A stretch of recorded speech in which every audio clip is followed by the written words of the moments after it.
Everyone, welcome to my channel nursing with Khushi. कैसे हैं आप लोग? आज का हमारा टॉपिक है केस स्टडी ऑन क्लेम्सिया। ओके, ये फ्रंट पेज है। देन उसके बाद हम लिखेंगे पेशेंट प्रोफाइल।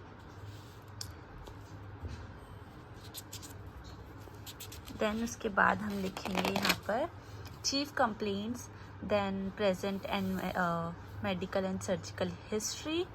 देन हम लिख देंगे उसके बाद past medical and surgical history.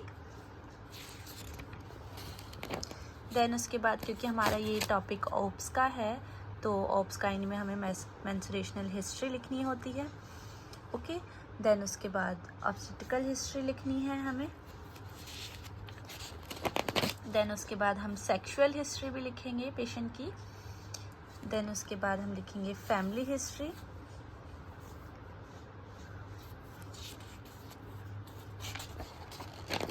Then उसके बाद आ गया है हमारा यहाँ पे फैमिली हिस्ट्री के बाद फैमिली ट्री हमें बनाना है। देन उसके बाद हमें यहाँ पे सोशो इकोनॉमिक स्टेटस हमें फैमिली का लिखना है। देन उसके बाद पर्सनल हिस्ट्री हम लिखेंगे एंड देन पर्सनल हाइजीन। इन दोनों को आप कंबाइन करके भी लिख सकते हैं एक ही हेडिंग में, नो इशू। ओके, देन उसके बाद हम यहाँ पे फिज़िकल एग्ज़ामिनेशन, क्योंकि हमारा केस स्टडी है तो हमें फ़िज़िकल एग्ज़ामिनेशन लिखना है।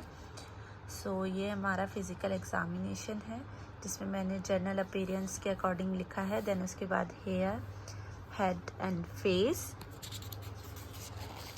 देन उसके बाद आ जाएगा हमारा eyes, ears, nose, mouth and फेरेंस। देन उसके बाद हम यहाँ पे लिखेंगे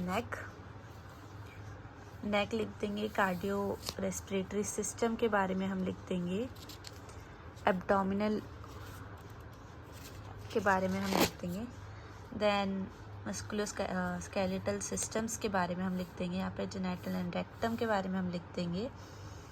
देन वाइटल साइन का हम टेबल बना देंगे।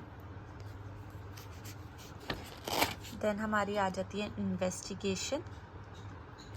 ये इन्वेस्टिगेशन आप पेशेंट की रिपोर्ट से भी लिख सकते हैं या फिर जैसे भी आपको, मतलब आप जब ट्रेनिंग पे जाएंगे तो उसके अकॉर्डिंग। नाउ उसके बाद हम लिखेंगे कि हमने ट्रीटमेंट क्या प्रोवाइड किया है, प्लान ऑफ ट्रीटमेंट, ठीक है, उसके सारे डोज वगैरह। देन हमारी केस स्टडी है तो मैंने एनाटॉमी एंड फिजियोलॉजी भी हमें इसमें लिखना होता है। तो पहले है हमारी डेफिनेशन, उसके बाद causes, sign and symptoms. Then आ गया हमारा डायग्नोसिस। शॉर्ट में करके लिखना है आपको, सब चीज़ एक्सप्लेन नहीं करनी है तो इसलिए मैंने सिर्फ पॉइंट्स लिखे हैं, सब चीज़ को एक्सप्लेन नहीं किया है। ये है हमारा मैनेजमेंट, यहाँ पे बेड रेस्ट होगा। ओके, देन उसके बाद हमारा आ जाएगा आगे मैनेजमेंट हमने कैसे किया है, उसको मैंने पूरा अच्छे से एक्सप्लेन किया है क्योंकि मैनेजमेंट ही हमारा इम्पॉर्टेंट होता है। फिर आ जाएगा हमारा नर्सिंग डायग्नोसिस। तो यहाँ पर मैंने 4 नर्सिंग डायग्नोसिस लिखे हुए हैं।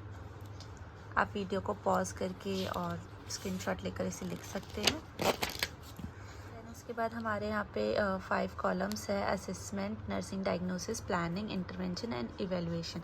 असेसमेंट में सब्जेक्टिव वो होता है जो हमें पेशेंट बताता है, ऑब्जेक्टिव वो होता है जो हम खुद नोटिस करते हैं पेशेंट का असेसमेंट करते हुए। Nursing diagnosis as it is जो सामने हम लिख रहे हैं, नर्सिंग डायग्नोसिस के कॉलम में जो हमने लिखा था उसी में से आपको एक्सप्लेन करने होते हैं। देन हमने क्या प्लान करा है उस चीज़ को प्रिवेंट करने के लिए, वो हमारी प्लानिंग हो जाती है। फिर उस प्लानिंग को हम कैसे अप्लाई कर रहे हैं वो हमारा इंटरवेंशन या इम्प्लीमेंटेशन में आप लिख सकते हैं। देन आता है हमारा इवेलुएशन, जिसमें क्या रिज़ल्ट निकला है हमने जब वो चीज़ अप्लाई करी है तो उसका। ये फर्स्ट एनसीपी है इसका। देन उसके बाद हम यहाँ पे सेकंड एनसीपी लिख देंगे, इसका आप स्क्रीनशॉट भी ले सकते हैं। देन ये हमारा थर्ड एनसीपी है। अगर आपको कुछ ना समझ आए तो आप मुझे कमेंट कर सकते हैं और ज़्यादा से ज़्यादा वीडियोस को शेयर कीजिए। मुझे आप लोगों के सपोर्ट की बहुत ज़रूरत है क्योंकि मुझे नॉलेज प्रोवाइड करना बहुत अच्छा लगता है। The last one is bibliography. Bibliography आपको सब में ज़रूर लिखनी है।